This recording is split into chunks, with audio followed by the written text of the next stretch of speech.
21장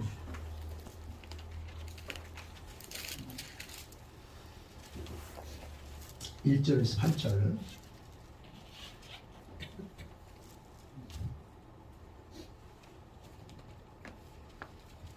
교독하겠습니다. 제가 1절 볼게요. 또 내가 새 하늘과 새 땅을 보니 처음 하늘과 처음 땅이 없어졌고 바다도 다시 있지 않더라. 또 내가 보매 거룩한 성 새 예루살렘이 하나님께로부터 하늘에서 내려오니 그 존귀한 것이 신부가 남편을 위하여 가장한 것 같더라. 내가 들으니 보좌에서 큰 음성이 나서 이르되 보라 하나님의 장막이 사람들과 함께 있음에 하나님이 그들과 함께 계시리니 그들은 하나님의 백성이 되고 하나님은 친히 그들과 함께 계셔서 모든 눈물을 그 눈에서 닦아주시니 다시는 사망이 없고 애통하는 것이나 곡하는 것이나 아픈 것이 다시 있지 아니하니 처음 것들이 다 지나갔음이로라. 보좌에 앉으신 이가 이르시되 보라 내가 만물을 새롭게 하노라 하시고 또 이르시되 이 말은 신실하고 참되니 기록하라 하시고 또 내게 말씀하시되 이루었다. 나는 알파와 오메가요 처음과 마지막이라. 내가 생명수 샘물을 목마른 자에게 값없이 주리니 이기는 자는 이것들을 상속으로 받으리라. 나는 그의 하나님이 되고 그는 내 아들이 되리라. 그러나 두려워하는 자들과 믿지 아니하는 자들과 흉악한 자들과 살인자들과 음행하는 자들과 점술가들과 우상숭배자들과 거짓말하는 모든 자들은 불과 유황으로 타는 곳에 던져지니 이것이 둘째 사망이라. 아멘. 예, 오늘 새롭게 창조된 새하늘과 새 땅이라는 제목으로 말씀 나눕니다. 자, 드디어 계시록 마지막 부분에 도달했습니다. 우리가 지난주까지 봤던 부분들, 20장까지 봤던 내용들은 사실은 약간 내용이 좀 그래 무거워요. 무겁기도 하고 두렵기도 하고 좀 슬픈 내용들이 왜 사람이 죽고 재앙으로 인해서 또 하나님께 대항하고 하는 이런 모습들이 결국 좋은 모습은 아니죠. 그런 내용들이 그리고 20장에서 또 심판까지 있었고 그래서 그런 내용을 봤습니다. 그런데 오늘 21장과 22장 두 장 짧은 장이지만 이 두 장은 굉장히 오늘 예수 믿는 저희와 여러분에게 큰 희망과 소망을 주는 그런 말씀입니다. 그런 내용을 이제 한 2, 3주간 볼 건데요. 자, 천년왕국이 끝났습니다. 천년왕국이 끝나고 나면 반드시 두 가지 일이 진행돼요. 그 중에 하나가 뭐였죠? 천년왕국 끝나면 그 천년 동안 그러니까 천년왕국 끝나면 사단이 감옥에서 잠깐 놓여서 한 번 더 세상을 미혹해서 그리고 하나님을 대적하는 일이 발생한다 그랬습니다. 그리고 그 다음에 일어나는 게 뭐죠? 천년왕국 때 새롭게 주님이 리뉴한 저 세상, 즉 새하늘과 새 땅이 아닌 물론 그때도 새롭게 해서 새하늘과 새 땅이라고 말합니다. 그거를 완전히 불태워서 없애버립니다. 그게 두 가지를 천년왕국 이후에 하나님이 하십니다. 다시 말씀드리면 이제 세상 창조를 통해서 계획하셨던 모든 일들이 완성됐어요. 마지막 구간이 딱 7년, 즉 7천년의 그 기간에서 마지막 천년은 예수님 왕으로서 모든 기간을 다 마쳤습니다. 그렇기 때문에 옛날 세상 더 이상 필요하지 않다는 겁니다. 그래서 오늘 20장 11절에도 그랬어요. 흰 보좌와 그 위에 앉으신 이를 보니 땅과 하늘이 그 앞에서 피하여 간 데 없더라 하십니다. 그러니까 그 전까지 있었던 게 다 순간에 다 없어집니다. 근데 없으니까 여기서는 피하여 없어졌다라고 그랬지만 성경에 보면 베드로후서 3장 12절 10절하고 12절 보면 하늘이 불에 타서 없어졌다고 해요. 하늘이 불에 타서 풀어지고 그리고 이 물질 매트리얼이 다 뜨거운 불에 다 녹아버렸다라고 그렇게 기록하고 있습니다. 그냥 성경 없어졌다 표현하지만 주님이 이걸 다 소각시키는 거예요. 그게 없어지는 거예요. 그래서 옛날 세상, 지금의 세상은 그때 가면 없어진다는 겁니다. 그리고 나서 바로 이 지상에 존재했던 천년왕국 때도 존재했던 모든 인간들이 누구 앞에 가요? 하나님이 그 백보자 앞에 딱 서서 심판을 받는 겁니다. 그러니까 심판은 세상 다 없어지는 이후에 심판이 있는 거예요. 새로운 세상 다 창조하고 나서. 그래서 오늘 본문 1절에서도 얘기하는 거예요. 또 내가 보니 새하늘과 새 땅을 보니 그 다음에 처음 하늘 처음 땅 없어지고 바다도 없다라고 또 여기서 반복하는 거예요.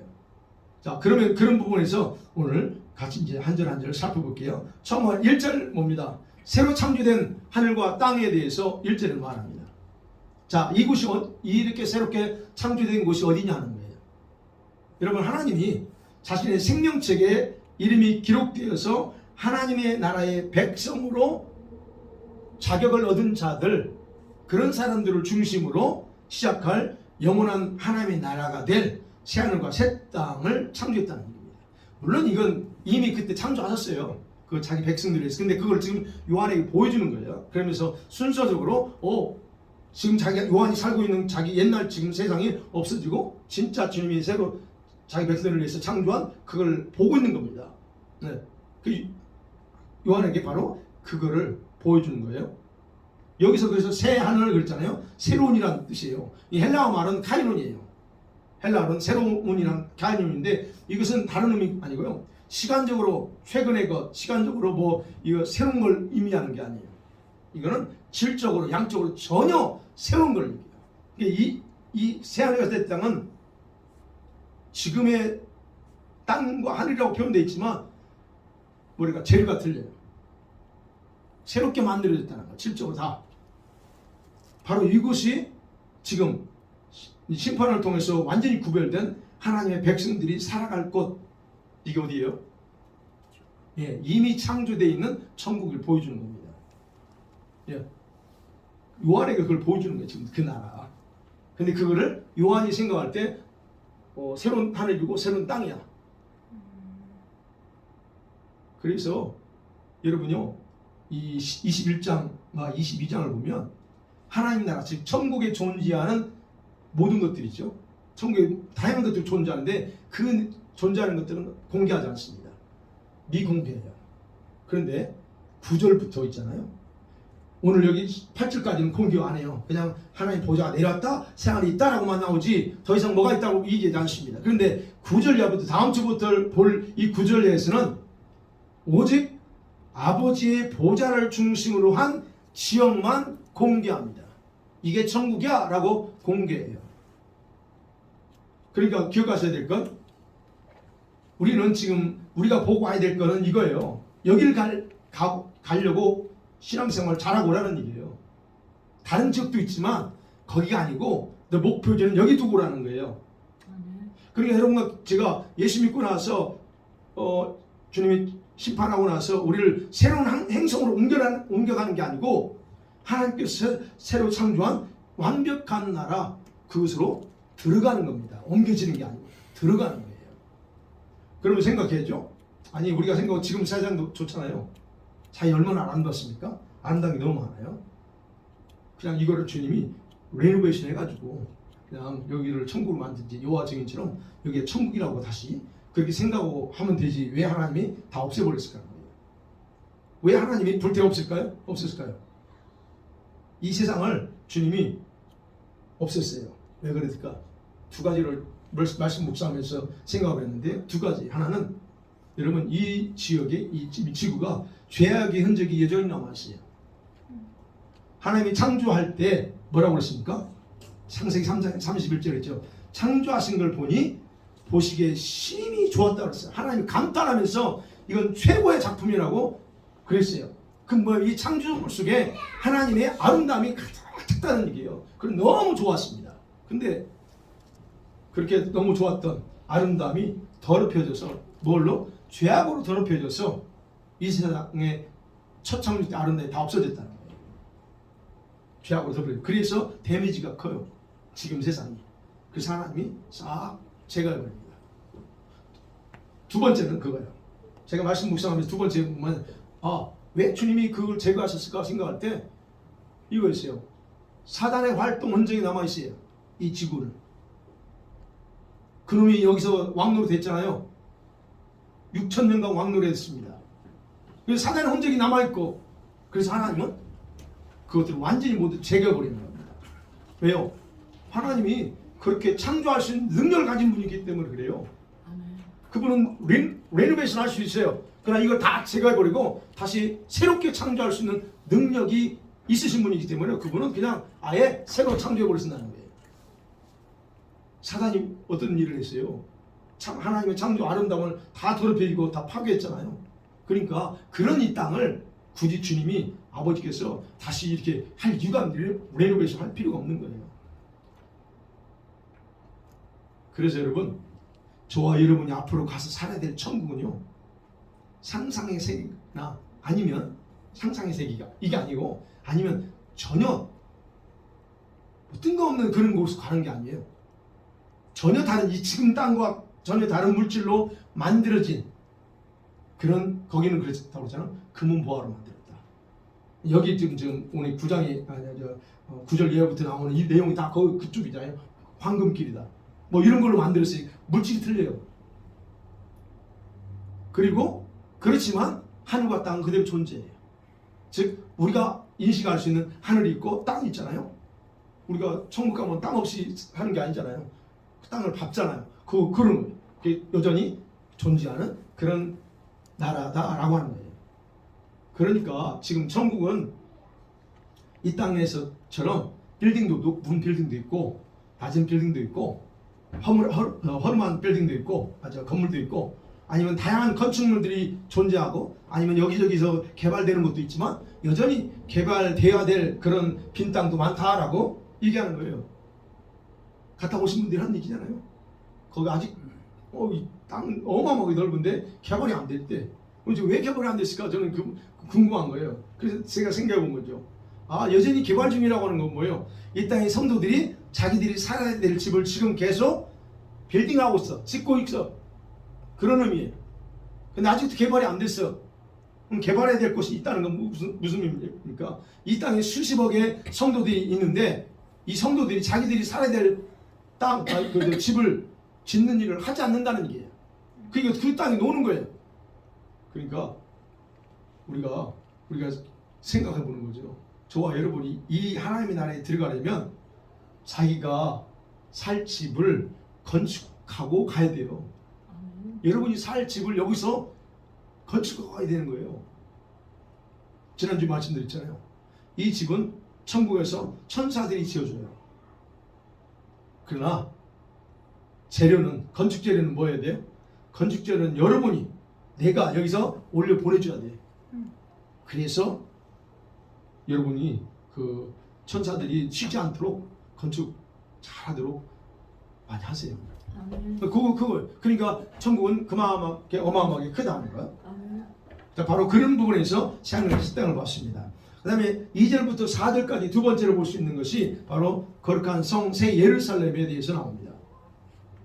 새롭게 창조한 그 영원한 하나님의 나라, 여기에 하나님께서 이제 사람들과 함께 사시려고 하늘에서 내려오는 모습을 요한이 봐요. 그죠? 2절에 보니까 또 내가 보매 그랬습니다. 거룩한 성 새 예루살렘이 하나님으로부터 하늘에서 내려오니 그랬습니다. 하늘에도 예루살렘이 있대요. 하늘에도 예루살렘이 있대요. 여러분. 자, 여기서 또 새롭다고 하는 새 예루살렘도 1절에서 말하는 그 단어가 똑같습니다. 지상에 지금 존재하는, 저 이스라엘에 존재하는 그런 예루살렘과 전혀 다른 하늘의 예루살렘을 가리키는 거예요. 그래서 새롭다는 얘기예요. 그 거룩한 성 예루살렘은 지금과 같은 그런 성전이 아닙니다. 이 하늘에서는 성전이 아니에요.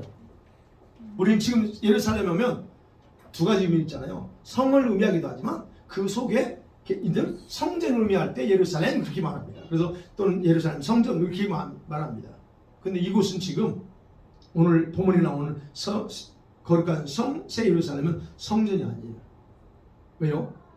성전이 아닙니다. 왜 그래요? 22절에 분명히 말하고 있어요. 하늘에 22절 뭐라고 하냐면 성 안에서 내가 성전을 보지 못하였으니, 이게 어느 성이에요? 예루살렘 성이에요. 그 성 안에서 성전을 보지 못합니다. 왜냐? 주 하나님 곧 전능하신 이와 및 어린 양이 그 성전이시기 때문이다 그래요. 그러니까 주님 자신이 성전이기 때문에 더 이상 성전이 필요 없어요. 여기. 그러니까 지금 예루살렘 내려온 예루살렘은 성전이 아니고 성이에요. 성. 그 성이 어마어마하게 큰 거예요. 그게 이제 9절부터 나오는 거예요. 그 성이 어느 정도 큰가. 그러면 그 생각이죠. 여러분, 하나님께서 아담을 창조하셨을 때 에덴에 창조하고 나서 하나님이 아담 혼자 내면놓고 너 열심히 살아? 그랬습니까? 아니면 하나님이 직접 또 아담한테 와가지고 아담하고 같이 거닐기도 하고 대화도 하고 했습니까? 그렇죠? 과거에 하나님께서 에덴 동산에서 직접 아담과 교제를 나눴어요. 근데 이제는 주님께서 어떻게 해요? 자기의 집인 예루살렘과 함께 사람이 살군 땅에 이사를 오셨다는 얘기입니다. 이 말이. 이사를 오셨어요. 그래서 예루살렘 성은 여러분 최초부터 하나님께서 자기 집의 이름을 가리키는, 자기 집을 가리키는 이름이에요.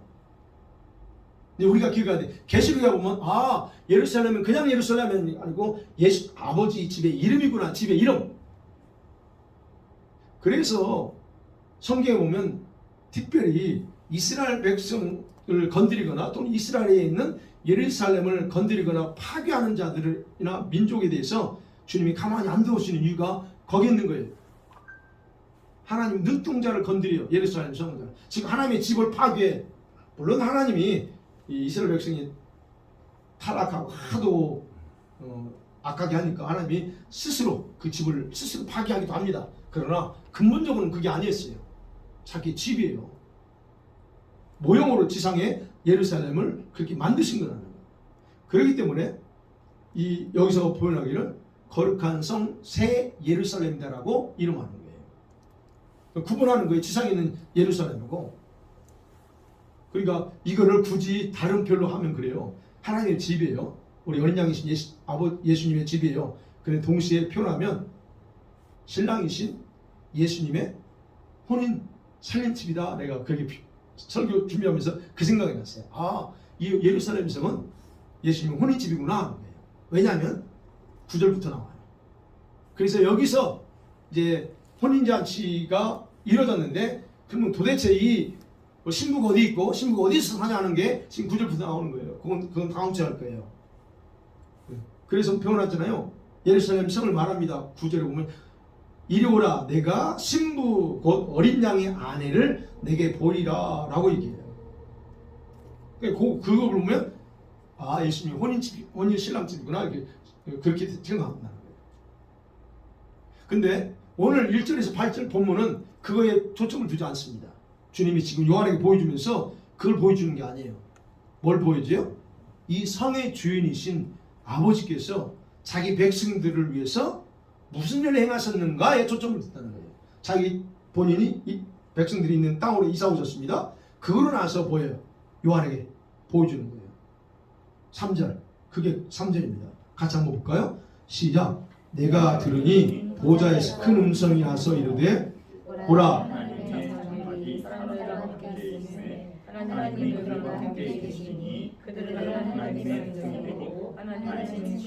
그들과 함께 계셔서 지금 하나님 무슨 일 하셨는가를 지금 얘기하는 거예요. 그 광경을 요한이 보면서 동시에 보좌 앞에서 아버지 보좌 앞에서 들려오는 소리 듣잖아요. 큰 음성. 이건 아버지가 하신 게 아니고 천사가 하는 얘기예요. 뭐라고 표현했어요? 보라 하나님의 장막이 사람과 함께 있다. 하나님의 집이 사람 가운데 있다는 거예요. 그리고 그 장막의 주인이신 하나님께서 친히 너희들과 함께 사신다라고 얘기하는 거예요. 3절이 그 내용입니다. 그러니까 여기에 보면 왜 아버지께서 자기 집을 이 백성들이 있는 곳으로 이사했는가를 우리가 정확하게 알려준다는 거예요. 이유가 있다는 얘기예요. 두 가지요. 첫째는 뭡니까? 하나님께서 자기 백성들과 간격을 두지 않겠다는 얘기예요. 간격을 두고서 통치하고 간격을 두고서 살지 않고 내가 친히 너희들 속에 살게 하는 거예요. 즉 성막 세워놓고 그 속에 뭘 넣어요? 지성소에 뭘 둬요? 하나님의 임재 신은주 그 법궤가 있는 거. 그 주님 임재 있잖아요. 그 말은 다른 게 아니에요. 나 멀리 있는 게 아니고 난 너희들 중앙에 있어. 이걸 얘기하는 거거든요. 그러니까 그 얘기하는 거예요. 주님. 왜 주님이 오셔? 그냥 거기서 걸어가신 분이 위에 사시면 되지. 근데 그게 아니라는 거예요. 멀리서 통치하는 게 아니고 나 너희들 가운데 같이 살까 하는 거예요. 그러니까 여러분 이게 뭘 알 수 있냐면 하나님께서 자신의 위치에서 이렇게 내려와서 백성들과 함께하고 있는 것은 우리가 얼마나 교제하고 싶어하는가, 우리가 얼마나 같이 함께 나누고 살고 싶어하는가를 알 수 있다는 얘기예요. 그분이 꼭 그래야 될 필요가 있나요? 근데 그분은 원래 목적이 그거예요. 원래 그분이 우리를 창조하신 이유가 너는 내 통치받고 내가 왕이니까 이러려고 한 게 아니에요. 바로 원래 창조 목적대로 하신다는 거예요. 그러니까 지금 우리가 그분이 우리 안에 계시죠. 지금은 뭘로 계십니까? 우리 안에 성령으로 우리 안에 계세요. 근데 성령을 보이지 않습니다. 우리 영의 눈으로 보지 않고는 보이지 않아요. 보려고 해도 또는 그분을 영으로 내 안에 계신 그 성령으로 계신 하나님을 이게 인지하고 하려고 해도 쉽지 않아요. 근데 볼 수도 없죠. 그런데 이때는 어떻게 돼요? 주님을 직접 볼 수가 있고 직접 누릴 수 있다는 얘기예요. 왜? 그분이 계시니까. 그래서 주님이 친히 이사 오셨다는 거예요. 그러니까 그잖아요. 보고 싶은데 못 보고 얼마나 그리워해요. 여러분 정말 예수님 그리워하십니까? 근데 그 주님이 그냥 같이 사시는 거예요. 그럼 그때는 진리대로 보는 거예요.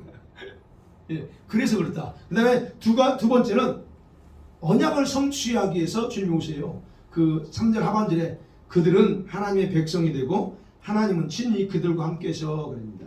이게 언약의 핵심이에요.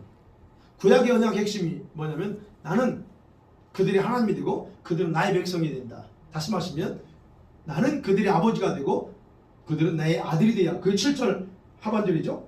나는 그들이 하나님이 되고 그는 내 아들이 되리라 하는 이게 바로 언약의 핵심입니다. 언약. 그래서 하나님께서 이스라엘 백성을 선택해서 바로 이 언약을 강조했던 거예요. 내가 너의 남편이야. 부부관계로 얘기해 주죠. 내가 너의 남편이고 너는 내 신부야. 그러니까 제발 가늠하지 마. 바람 피지 마 그러죠. 호세아서 그거 아니에요. 나 외에 다른 것 좀 섬기지 말라는 거예요. 남편이 내가 여기 있는데 왜 바람 피냐는 거죠. 그러면 동시에 뭡니까? 너 내 아들이니까 아들답게 살아. 그러면서 뭐예요? 법을 주는 거예요. 너 이렇게 살아야 돼. 이 법을 지키라고 이 말씀을 주신 거 아닙니까? 이거. 그게 명령한 거예요. 그런데 여러분 우리가 그분의 백성이 됐다고 하는 건 다른 게 아니잖아요. 구원받았어. 하나님의 자녀 됐어. 그래서 어떻게 하려고? 그것만 위해서 한 게 아니잖아요. 뭐예요? 그분이 우리에게 말씀하고 원하는 것대로 우리가 살도록 하기 위해서 주님이 저와 여러분을 선택한 거 아닙니까? 바로 그거라는 거예요. 그래서 우리에게 말씀 주신 거잖아요. 그러니까 우리는 하나님의 자녀가 됐으면 구원받았으면 반드시 뭘 해야 돼요? 이 말씀대로 하나님 말씀 기록된 대로 사는 그런 삶 또는 여기에 순종해야 될 의무와 책임이 있다는 겁니다. 그런데 이 부분에서 지금까지 성공하지 않았습니다. 못합니다. 이스라엘 백성들이 성공하지 못해요. 맨날 넘어지고 깨집니다. 우리도 마찬가지죠. 주님이 그걸 아셔요. 그걸 아셔요. 그런데 이제는 이 나라 새롭게 창조된 이 나라에서는 아버지께서 직접 백성들의 초소에서 내려와가지고 함께 삽니다. 그러니까 이제는 백성들이 더 이상 실패할 수가 없습니다. 왜요? 하나님 직접 보고 살잖아요. 그분의 위엄과 영화로움을 직접 누리고 살잖아요. 그러니까 실패할 수 없습니다. 물론 아버지는 빛으로밖에 못 봐요. 주는 직접 눈을 못 봅니다. 그러나 어린 양이신 예수님은 항상 뵐 수 있다는 얘기예요. 그러니까 그런 상황에서 항상 보고 사는데 실패하지 않는다는 얘기예요. 그래서 하나님께서는 바로 이 언약을 성취하기 위해서 자기 백성들이 사는 이 땅에 즉 창조하시고 나서 내려오셔서 언약을 성취했다 하는 얘기입니다. 그리고 하나님께서 자기 백성들에게 행하시는 일이 있어요. 자, 이 땅에 내려오셔가지고 그냥 그걸로 내려온 게 끝나지 않습니다. 그 다음에 그분이 하신 일이 있어요. 그게 4절 말씀입니다. 4절 한번 볼까요? 시작. 모든 눈물을 그분에서 닦아주시니 다시는 사망이 없고 애통하는 것이나 복하는 것이나 아픈 것이 다시 있지 아니하리니 처음 것들이 다 지나갔으리라. 예, 주님이 그 다음에 하시는 내려오셔서 그 곧바로 하시는 게 뭐였어요? 사람에게서 눈물을 닦아주십니다. 여러분 인간을 창조하신 후에 인간이 타락함을 통해서 얼마나 많은 고통과 이런 슬픔 우리가 말할 수 없는 그런 것들이 있죠. 이런 것들 이것 때문에 하나님께서 마음 아파하셨는지 여러분 이해가 되시는지 모르겠어요. 하나님 우리가 고통당하는 것 때문에 얼마나 마음 아파하시는지, 우리가 병들어서 힘들어하고 아파하고 이럴 때 주님이 마음도 아프고 찢어진다는 걸 우리가 얼마나 아는지. 근데 그거예요. 지금 주님이 그 마음이에요. 그래서 4절에 말하는 거예요. 그 모든 눈물 다 닦아줘요. 힘들었지, 나도 알아.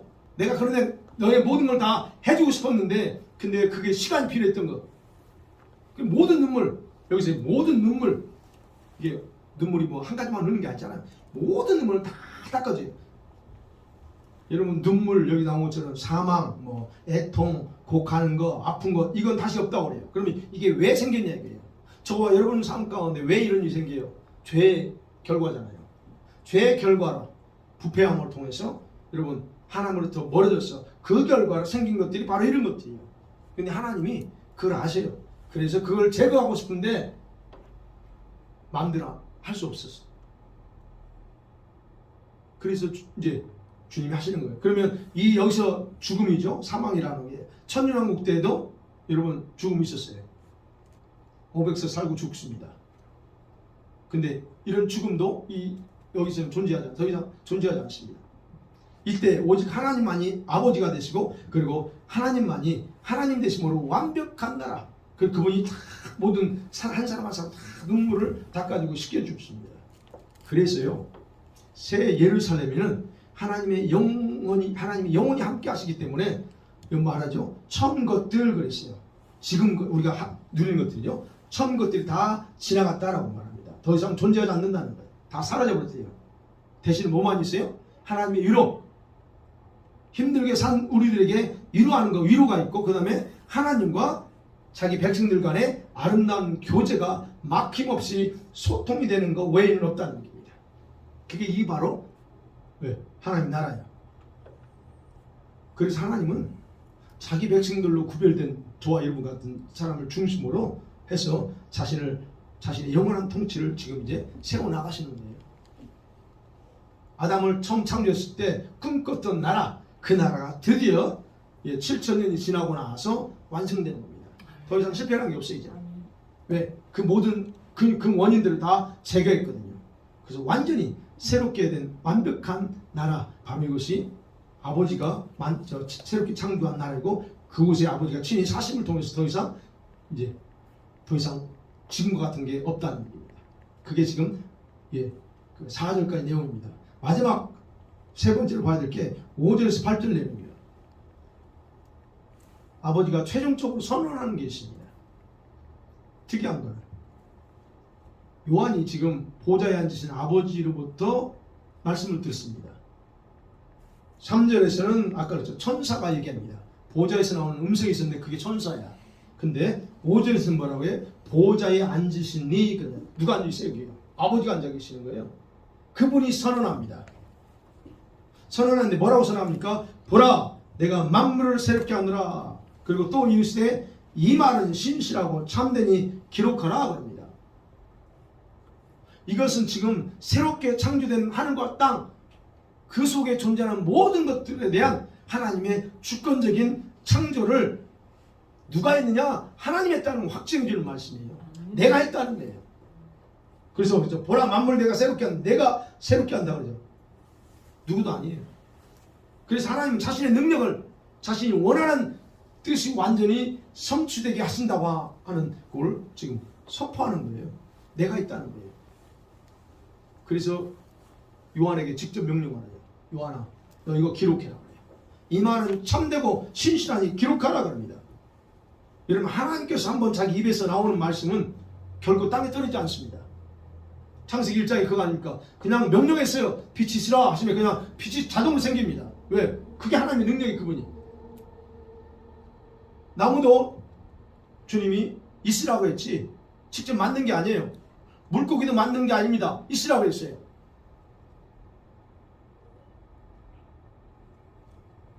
이거 하늘도 마찬가지 모든 것들을 다 그렇게 만들었어요.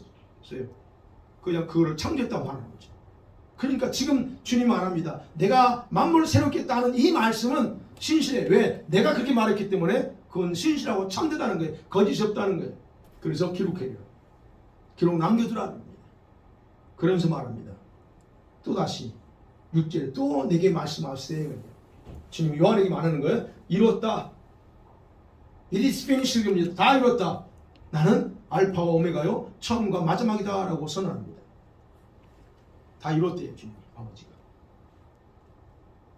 여러분 여기서도 마찬가지예요. 헬라어로 다 이뤘다는 말은 개군한이라는 뜻인데 복수 동사입니다. 문자적으로 뭐냐면 이런 것들, 주님이 지금까지 했던 모든 것들을 다 이뤘다는 거예요. 즉 다시 말씀드리면 첫 창조 때 가졌던 계획이 드디어 완전히 성취됐다는 의미입니다. 아멘. 원래 이걸 하려고 했어요.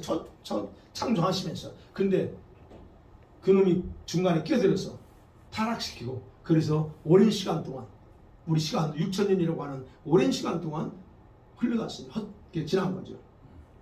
바로 근데 지금 이제 드디어 그걸 완성했다라고 선포하는 겁니다. 아멘. 그러면서 하나님은 자신의 이름의 속성을 선포하죠. 나는 내가 누구냐? 알파와 오메가야. 그리고 처음과 마지막이야. 나라고 합니다. 여러분 이 두 가지 표현, 알파 오메가, 처음과 마지막 또는 처음과 나중이라고 하는 이 단어는요, 아버지와 예수님, 어린 양이신 예수님의 호칭입니다. 칭호예요. 그리고 이거는 하나님이 어떤 분이냐, 예수님이 어떤 분이냐, 예수님의 정체성을 가르쳐주는 말씀이에요. 근데 이 두 칭호를 분리해서 제가 설명할 수 있어요. 처음 알파 오메가라는 뜻이 뭐냐는 겁니다. 두 가지예요. 알파 오메가가 처음과 나중에는 공간적인 개념하고 시간적인 개념으로 이해하면 돼요. 그럼 알파 오메가는 이 공간적인 개념에서 이해하면 됩니다. 여러분 이 공간 존재합니다. 근데 공간에 아무것도 없어요. 눈에 보이는데 아무것도 없어요. 근데 그곳에 주님이 뭔가를 만들어요. 보게 만들었습니다. 그래서 저 천지를 창조하셨어요. 그렇게 창조하신 그분이 그 창조물도 마지막으로 끝낼 수 있는 분이라는, 그게 알파 오메가입니다. 창조 사역과 관련된 칭호예요.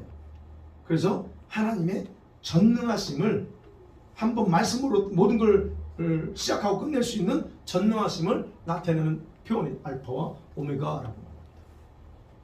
그러면 시간적인 개념으로서는 처음과 마지막이에요. 시간적인 개념으로. 여기는 그 시간적인 개념으로, 여기는 뭐냐면 영원히 존재하는 분이라는 겁니다. 영원히 존재해. 여러분 시간을 창조하신 분이 주님이에요. 그죠? 그래서 나는 처음이야. 그게 시간을 만들었다는 거예요. 그리고 마지막이야. 시간도 끝낼 수 있는 분이라는 거예요. 그러니까 시간 속에서, 흐르는 시간 속에서 활동하면서 완성해 나가시는 일을 누가 지금 하고 계세요? 성령님이 이 시간 속에서 활동하면서 지금 일하고 계십니다. 그래서 성령의 활동과 성령의 창조 사역이 바로 이 시간적인 개념으로서 처음과 마지막이라고 하는 그 개념으로 이해할 수 있어요.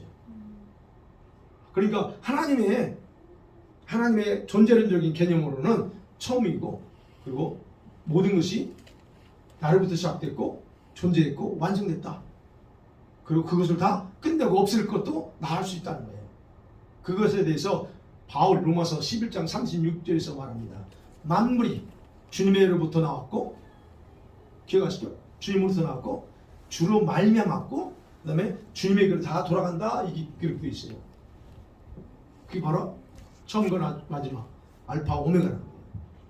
그래서 이 두 가지 칭호는요, 창조의 시작이고 동시에 창조의 목적대로 끝내시는 분, 그리고 타락한 인간을 구원하기 위해서 처음 구원의 계획도 세우셨고 구원도 완성하신 분이라고 하는 그걸로, 여기서는 지금 그렇게 생각하면 됩니다.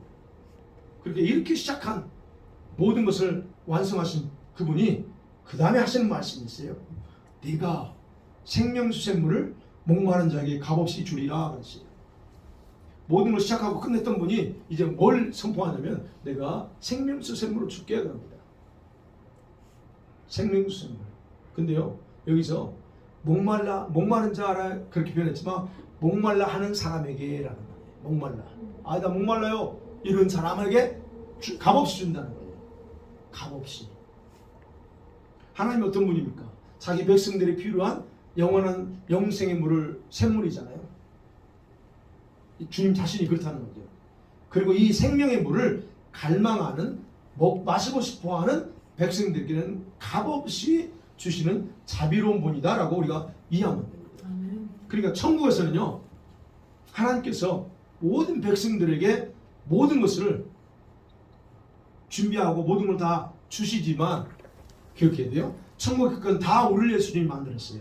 뭘 어떤 게 존재할지라도 다 우리 백성들을 위해서 만들었습니다. 그러나 거기 있는 모든 것을 자동 공급 시스템이 아니에요.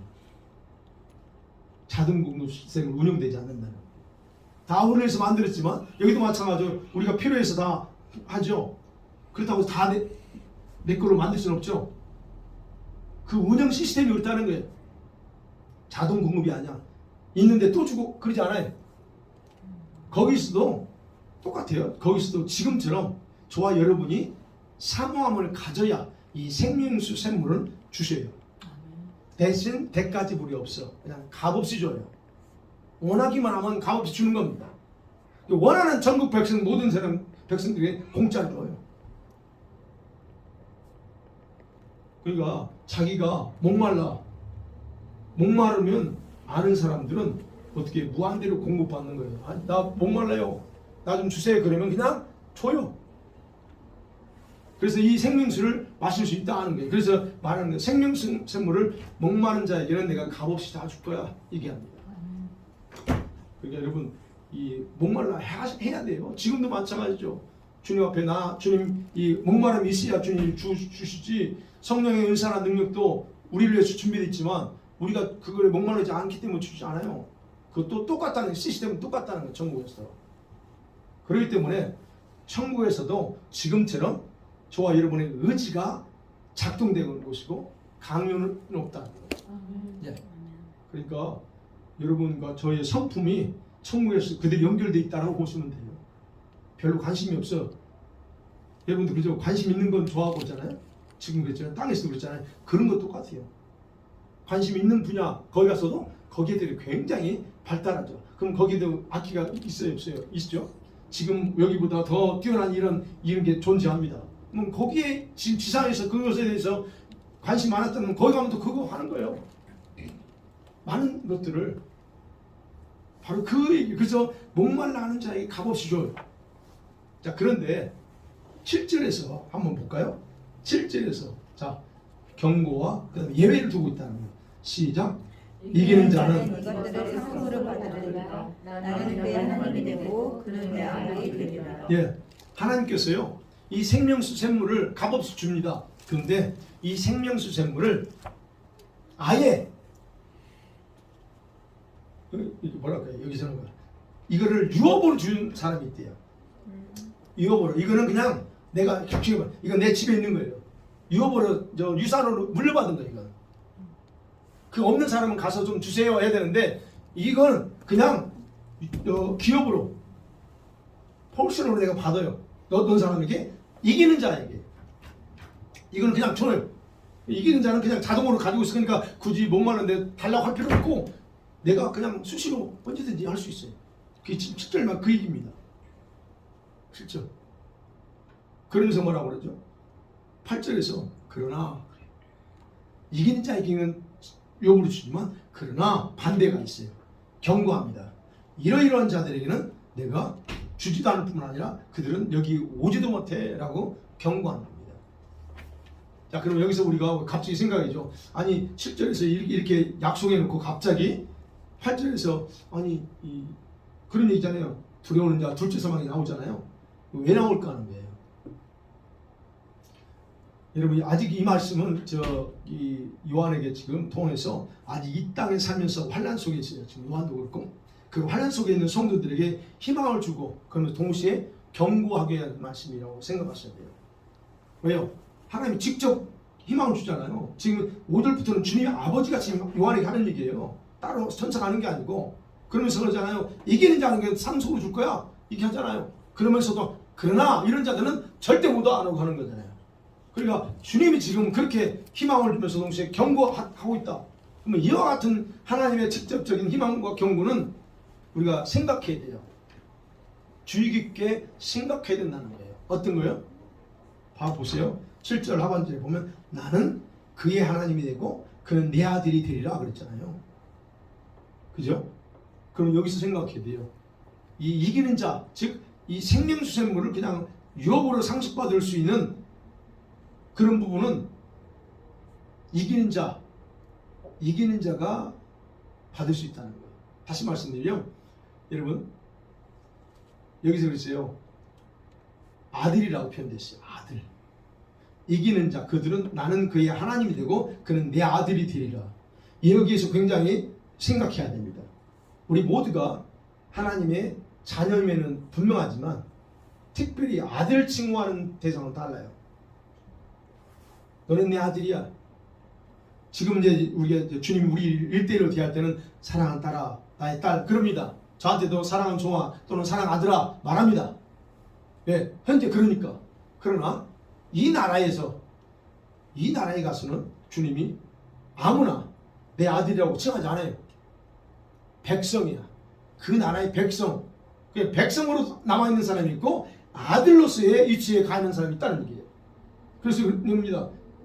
그의 하나님이 되고 그래서 나는 그의 하나님이 되고 그는 내 아들이 돼요.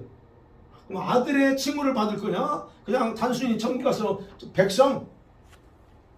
백성의 칭호를 받을 거냐는 거예요. 그리고 이거는 생각하셔야 돼요. 근데 어떤 사람이 아들이라고 그래요? 환난 속에서 반드시 이기는 자가 유업을 상속으로 받을 상속 받을 뿐만 아니라 아들이라고 하는 그런 호칭도 받는다는 얘기예요. 그 부분을 여러분 잘 생각해 보세요. 그렇지만 8종류 사람들 여기 나오죠? 8절 그런 사람들은 무서운 경고와 선포돼요. 자, 여러분 여기서 여러분 생각할 때 8절 말씀만 보면 이거 불신자들 여러분 그렇게 생각할 수 있죠. 8절에 나온 8종류 사람들은 다 불신자에 해당됩니다. 여러분 그렇게 생각할 겁니다. 그런데 지금 요한이 불신자에게 쓰는 게 아니고요. 교회에 써요, 이 편지를. 그럼 무슨 얘기예요? 이 종류 여기 나온 8종류 사람들은 불신자가 아니고 성도들 중에서라는 얘기예요. 성도들 중에 이런 일을 할 수 있는 사람이 있다는 얘기예요. 이런 자들은 둘째 사망, 불못에 들어가 여기에 절대 못 하는 얘기예요. 8명. 첫 번째 뭐예요? 두려워하는 자가 있어요. 두려워하는 자. 그렇죠? 두려워하는 자들. 이건 그래요. 예수 믿는 것 때문에 핍박과 환난 당합니다. 그것을 두려워하는 자들. 그래서 그런 핍박과 환난 때 내가 두려우니까 자신의 안전 때문에 고난에 동참하지 않아. 이런 행위를 하는 걸 기뻐하지 않는다. 그들은 뭐 할까요? 배반할 수 있어요. 그들은 또 우상숭배 할 수 있습니다. 그 우상숭배 하고 회개하면 되죠. 그럴 수 있겠죠. 그런데 주님이 우리가 항상 초점해야 될 거는 저와 여러분이 어떤 생각하거나 누가 생각하는가 중요한 게 아니고 주님이 어떻게 생각할까 하는 걸 생각하셔야 돼요. 나의 그런 행위에 대해서 아주 얍삭하게 이럴 때 좀 피하기 위해서 하고 다시 이제 또 이런 걸 주님이 다 알아요. 얼마나 간사한지. 그 간사함은 뒤에 나와요. 그런 거예요. 그렇게 두려워하는 자들 안 돼. 그럽니다. 그러니까 아예 그런 환난 당하고 박해당하고 죽어버리는 게 나아요. 그 다음 두 번째, 그렇죠? 믿지 않냐는 자들, 불신자가 얘기하지 않습니다. 여기서요, 여러분 이 말은 그래요. 입으로는 신하는데 행위로는 예수님을 부인하는 그런 사람들입니다. 여러분 다들 그래요. 다 예수 믿는다고 그래요.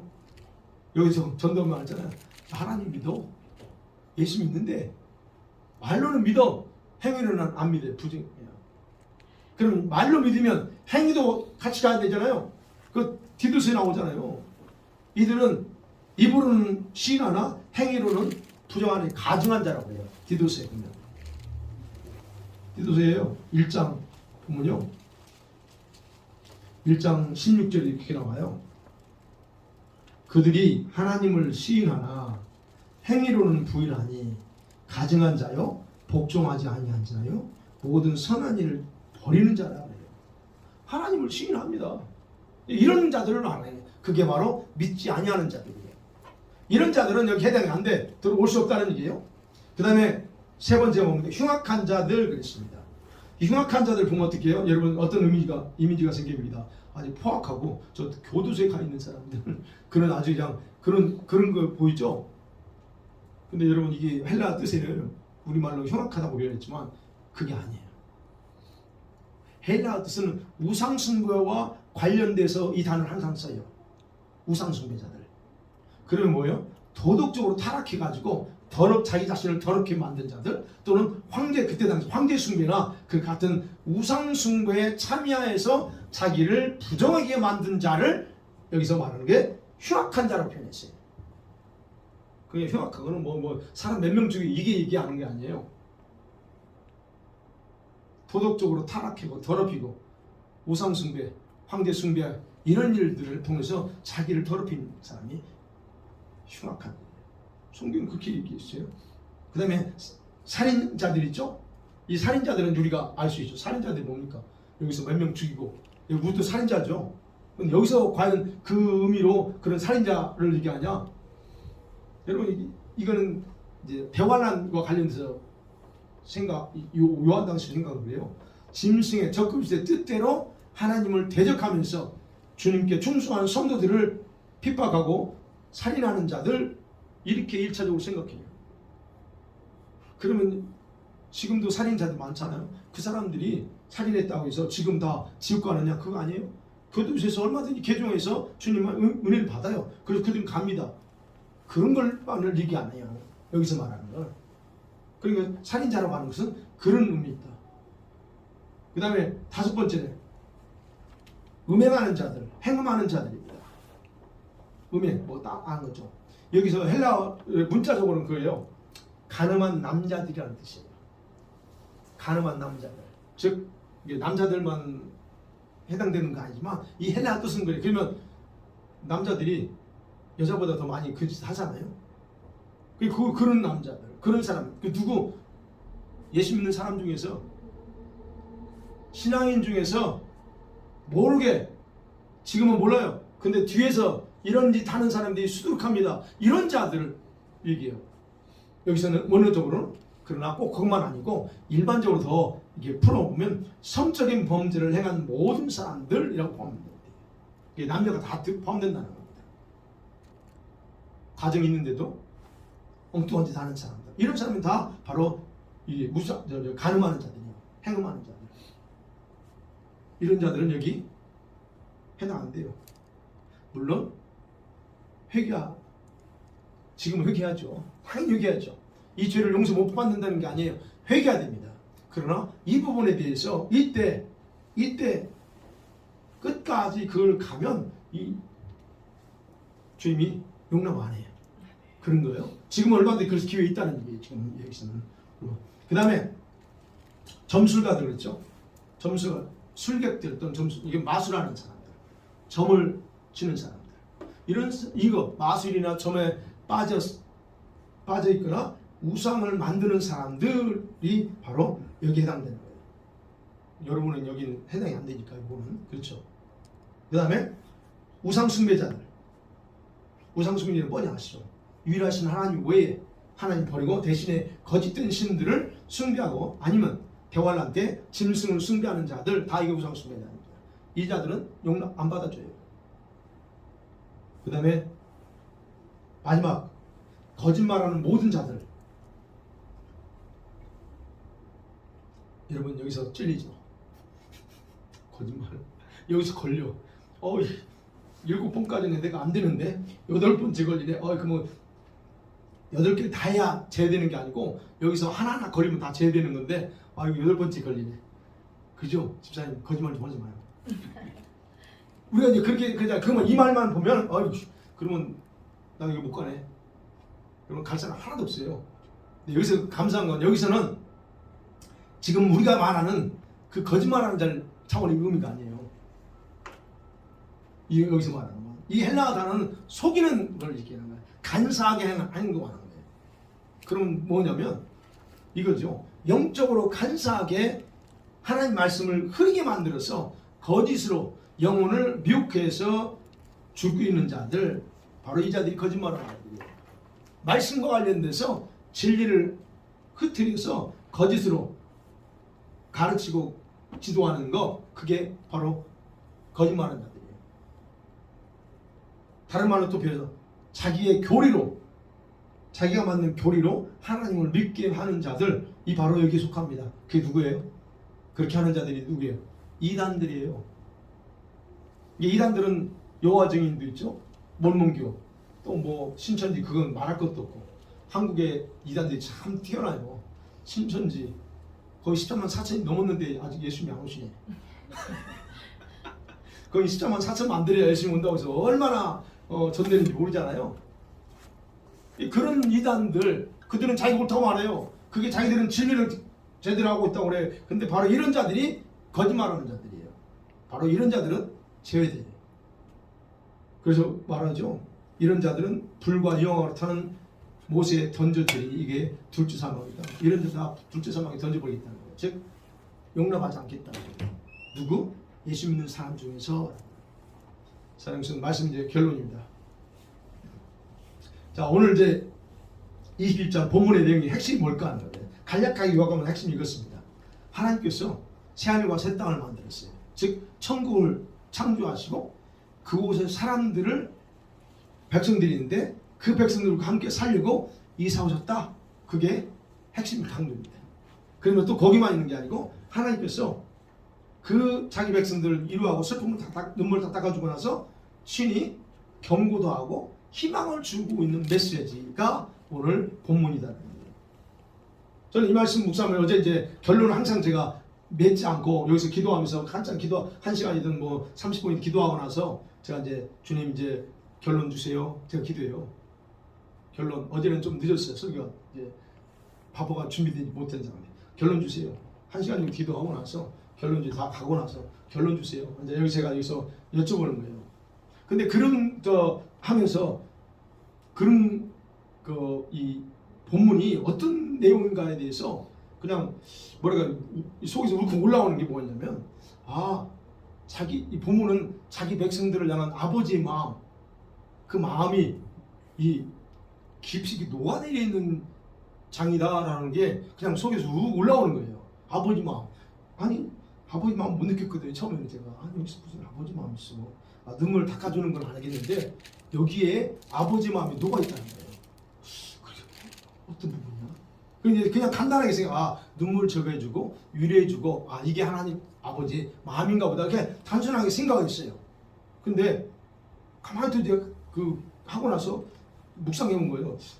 그러면 그래서 아까 제가 말씀드린 아버지가 얼마나 우리의 지금 현재 당하고 있는 아픔과 슬픔, 괴로움 이런 것들을 주님이 이처럼 씻어주고 싶은 마음이 담겨져 있구나 하는 부분. 그래서 제가 그래서 감성적으로 좀 어제는 제가 또 이 감성이 또 주님이 주신 은혜구나라고 생각했어요. 그러니까 여러분 그런 이 부분이 이렇게 천국의 아름다운 곳을 우리에게 주시고 싶어하는 아버지의 마음이 그대에 녹아 내려있는 부분이다 하는 거예요. 그러면서 은혜 받죠. 저는 혼자 은혜 받았어요. 자, 그렇다면 그러면서 여쭤봤죠. 주님, 오늘 그러면 주님이 우리에게 말씀하기 원하는 게 뭘까 하는 거예요. 여쭤봤죠. 주님 뭘 말씀하시게, 뭘 저한테 1차적으로 저는 그래요. 주님 저한테 하실 말씀 뭡니까 합니다. 이 설교는 저는 준비했지만 우리 성도들한테 말씀할 게 아니고 주님 종한테 먼저 하실 말씀이 뭡니까? 제가 그렇게 기도해요. 아버지 나한테, 이건 결론은 나한테 얘기하는 거지 여러분한테 하고 달라고 하잖아요. 저는 왜? 1차적으로 나에게 주님 종한테 저한테 하고 싶은 게 뭡니까? 저한테 요구하고 싶은 게 뭐예요? 그걸 주세요. 그걸 기도하는 거예요. 그래서 이제 기도하는데 두 가지, 이제 사실은 그게 세 가지 있으니까 아버지 마음, 그렇지만 그거는 제가 그냥 간략하게 잘라보는 거예요. 그래서 첫 두 가지 있어요. 두 가지. 그 중에 하나가 뭐냐면 주님 저한테 영 안에서 깊이 올라가는 게 구별된 자로 남아 있으라고 하는 거예요. 구별된 자로. 구별된 자? 이 말이 근데 이 속에서 올라오긴 하는데 도대체 그 말이 뭔지, 아니 우리 다 구별됐잖아요. 제가 받으면서도 내가 구별됐는데 이렇게 생각하는 거죠. 근데 주님이 다른 의미예요. 구별됐다는 거. 마지막 때에는요, 세상 사람들과 별반 차이 없는 성도로 남아있으면 큰 낭패당합니다. 그래서 마지막을 분별하고 준비하면서 자신의 믿음과 마음을 안일함에 빠지게 하는 그런 세상의 흐름으로부터 지키며 사는 자가 이기는 자하고 구별된 자예요. 그렇지, 내가 강조하긴 하지만 그걸 구별됐다라고 생각 못한 거죠. 그게 구별된 자래요. 그러면서 더 물어봤어. 그 주님, 이기는 자는 뭐예요? 네, 속으로 영어로 여쭤보는 게 이기는 자. 2장과 3장이 나오잖아요. 이기는 자 7개에 대해서 나옵니다. 그건 내가 알겠는데, 주님, 그럼 이기는 자는, 여기서 말하는 이기는 자는 뭐예요? 라고 할 때 주님이 저 안에 영어로 저한테 하시는 게 있어요. 이기는 자들은 내가 원하는 것을 믿고 내가 말한 대로 믿는 자들이다 라는 거예요. 그죠? 내가 원하는 것을 믿는데요, 내가 말하는 것을 믿고 따른대요. 그러면서 하신 말씀이 있어요. 지금은 너무 많은 사람들이 자기가 원하는 대로 아는 대로 믿고 살아간대요. 맞죠? 그러면서 제 안에 성령이 계속 감동하는 뭐냐면, 그들은 스스로는 성도라고 말한대요. 나 성도입니다. 스스로는 성도라고 말하지만 그들은 성도가 아니다. 그들은 나는 중요한 존재가 아니다. 자신들이 가장 중요한 존재를 여기면서 살아간대요. 이게 나한테 이런 얘기예요. 그래서 주님 이렇게 하는 거죠. 또 돌아보면서, 여러분, 그러니까 우리가 여기서 첫 번째 생각하기에는 나 자신을 구별된 대로 만들어야 주님은 우리를 환영한다는 얘기예요. 자, 우리가 그런 면에서 여러분과 제가 구별된 자로 남았으면 좋겠고요. 그러니까 두 번째 주님이 하시는 거는 그거예요. 말씀합니다. 내가 아는 자가 되라. 그래서 내가 아는 자가, 처음에 받을 때 이게 또 뭐야? 아니, 전혀 생각하지 않는 거를 저한테 감동 주시고 이 속에 있으면 주니까, 내가 아는 자, 다시 말해 주님이 아는 자. 여러분 생각하고 있어요. 주님이 다 알잖아요. 아들이고 딸이고. 근데 주님은 내가 아는 자가 돼요. 그러면서 여쭤봤지. 그러면 주님이 안다는 게 뭡니까? 내 안에 영어로 물어보니까 그래요. 내가 아는 자들은 내가 무엇을 원하는지를 알고 그대로 살려고 하는 자들이 내가 아는 자들이에요. 자기의 부르심을 무언가를 알고 몸부림치는 자들, 내가 그들을 안 돼요. 그 부르심을 위해서 살려고 몸부림치는 자들은 내가 안 돼요. 그 부분에서 나도 조금 해당되네. 위로받는 거예요. 그럼 또 말합니다. 또 물어봤어요. 주님, 또 있어요? 네. 자신을 나에게 투자하고 사는 자들, 그게 내가 아는 자들. 그런 아는 자들. 아까 일부 때 얘기했어요. 그러면 그리고 제가 제일 먼저 떠오르는 게 누굴까요? 우리 딸내미예요. 자신을 주님께 투자해요. 그래서 인생은. 내가 추천해요. 좀 제발 적당히 해라. 근데 이게 아니야, 그냥.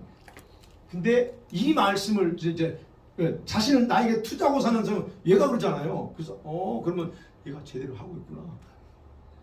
이제 그게 저한테 몰랐던 건 아니지만, 아빠 입장에서 야, 좀 이렇게 20대잖아.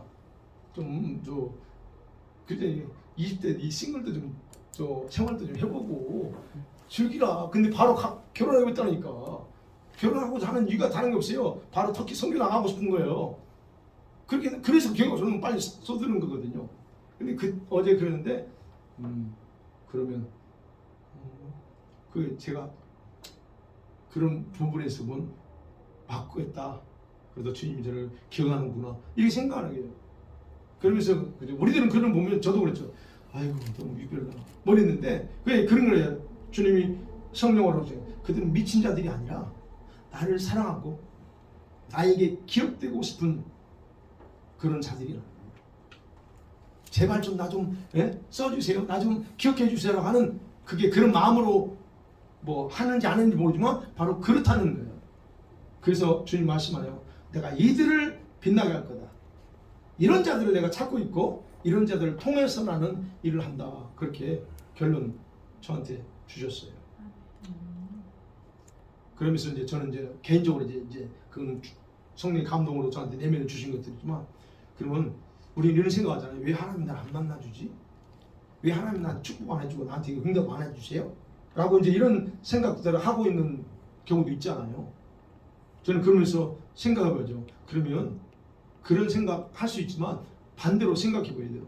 이런 의구심을 갖기 전에 그럼 내가 지금 주님이 나 자신을 알도록 살고 있는가 살펴봐야 된다는 거예요.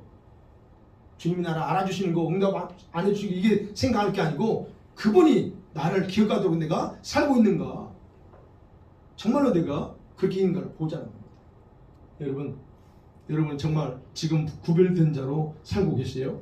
아니면 주님이 아는 자의 삶을 살고 있습니까요? 오늘 바라기는 간절히 바랍니다. 여러분, 주님의 눈에 구별된 자가 되시고요, 저도 그렇고요, 그리고 주님께서 아시는 자로 살도록 자신을 다시 한번 재정비하면서 한 주간의 삶을 살았으면 좋겠습니다. 이 시간 같이 한번 말씀 생각하면서 기도해요.